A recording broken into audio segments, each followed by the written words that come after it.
Lupa lakh amagi mana lauthokraba arambam ranjan hapra chenaba mioi ahum phagatpa ngamkhre maduga loina lupa lakh kun amakasu phagatpa ngamkhre. Faraba mioi adudi writer safeguard bookri employee singni makhoi adudi ahanbada B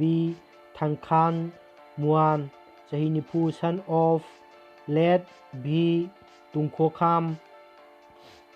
Munhoi New Lamka village dagi Anisubada Somen Singh chahi kuntra taruk son of K Achauba Singh of Khuga Tampak Jobeng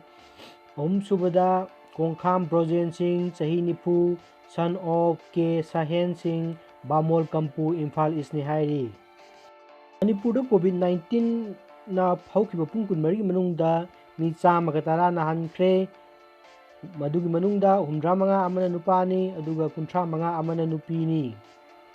ibising adudi BRDL Jenims dagi mi trainthoi Impal West Red dagi mi traumdoi Chusampur dagi mi tarataruk Thawal dagi mi tramathoi Raj Medicity dagi mi mari None dagi mi taruk Mother Cares dagi mi ani Impal East Red dagi mi manga Bisnupur dagi mari Impal West Red dagi mi kun manga Tengnopal dagi ama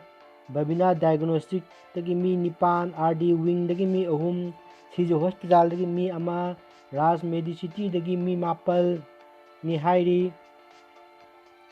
kunmari sigi manungda sahi humpuga humdoi suraba Impal East dagi nupa ama leikidre aduga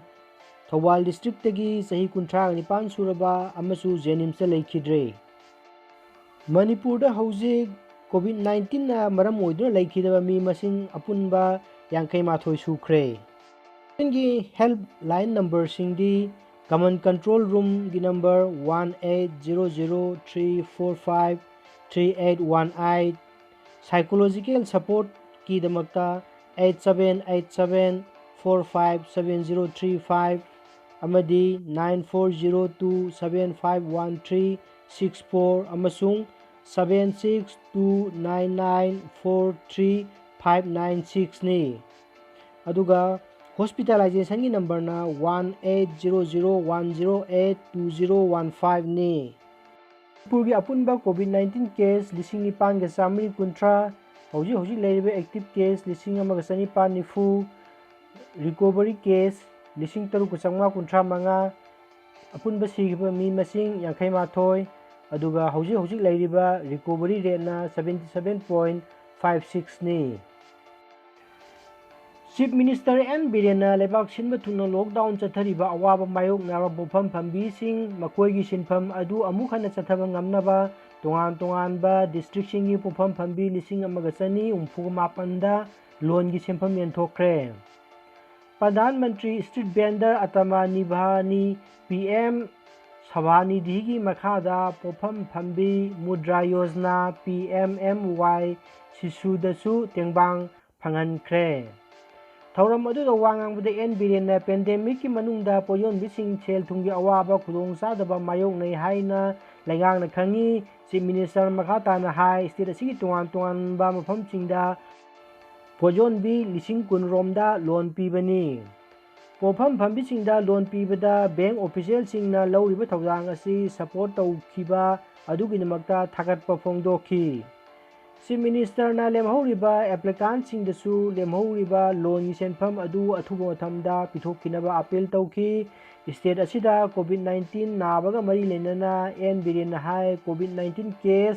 hengalaklibasi SPO gi kanglon ngaktaba aduga lengakna piriba chana kanglon sing ngaktabagini lengakna kanglon ngaktabagi mathakta National Disaster Management Act ki makhada akanba thabak paikhalagani haikhiba mahakna miyamda lengakna piba guidelines aduga SOP ngakna chanaba appeal tawki maduda Chief Minister na Jirba Municipal Council amasung Kaksing Municipal Council na Awang Nongpok India ki Best City in Citizen Feedback Award Swats Survey Karan 2020 phanglakpagi mana official singda yenthoki sangdamnaba adu Ministry of Housing and Urban Affairs India gi lengakna organize tawbani Ozone dega mari lenana uzar thakre Kakching High School 1984 Metric Base ki mahiroi-singna kumsi chahigi World Ozone Day amadi pisatawgi thoram Kakching ihan hanba khundafam oikiba kerajing amasung lawyai lambida uchar sing thaduna pangthokre uhai panba amadi lei satpa uchar sing thaduna pangthokiba thorang mari lenana loop asigi president oiriba N Munal Maitaina media da phongdok ozone layer patharakpana maram oiduna malemda leiriba ultraviolet ray gi chang hengalaptuna mioi ba yauna malemda leiriba jibasingda immune system soganba da natana unsagi aruba laina kaya thoraklei maram asina malem pumbada ozone for life haiba thimda numin asigi thoram pangthokli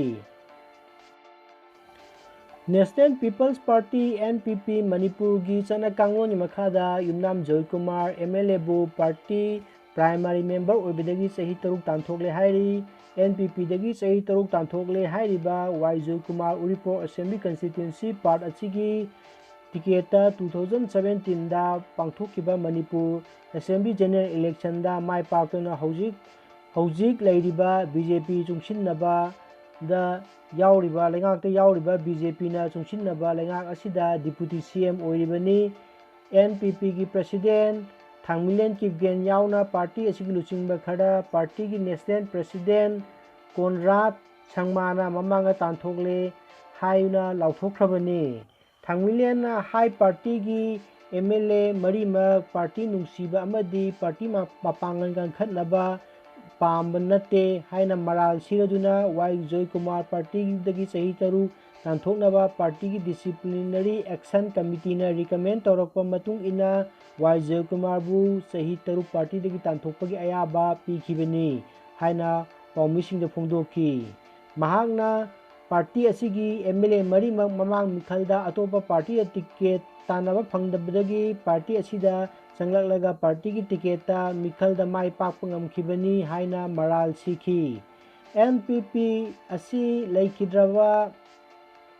ke Brajamohan Dev Saramana founder president oiraga linkhatkibani hairaduna palladuna party asi national party ki thakta